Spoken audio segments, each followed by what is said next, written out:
Gerald Sibayan asawa ni Ay de las Alas, wala pala itong makukuha kay Ay sakaling mag-divorce silang mag-asawa. Dahil nga sa paulit-ulit, naluluko si Ay ng mga napapangasawa niya, nagpa-sign prenup agreement ito, at pinirmahan naman ni Gerald bago sila ikasal. Ilang mga netizens ang pinag-usapan kung may makukuha nga ba ng parte si Gerald Sibayan, sa mga naipundar ni Ay de las Alas, lalo na't inaasahan na sila ay magkakaroon ng diborsyo. Ngunit tila malabong makakuha ng parte si Gerald lalo na't noong 2017 ay pumirma siya ng prenup agreement bago pakasalan si Ay. Ayon kay ay nagdesisyon siya na magkaroon ng prenup agreement, bilang proteksyon na rin kay Gerald. Ani Ay de las Alas, para na rin sa kapayapaan ni Gerald, para wala na siyang basher, intriga.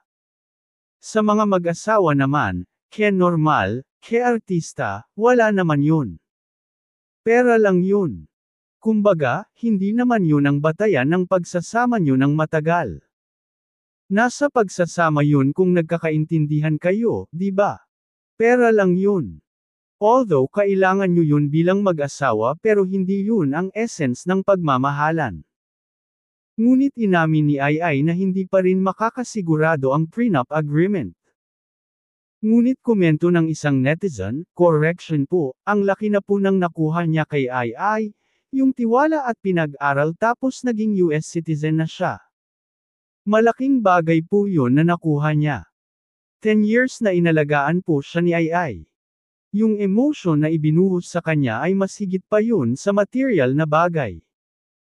Saad naman ng isa pang netizen, user, from the start he planned it. He played as his husband then goal achieved. Eskapo na sa relationship. For new beginning.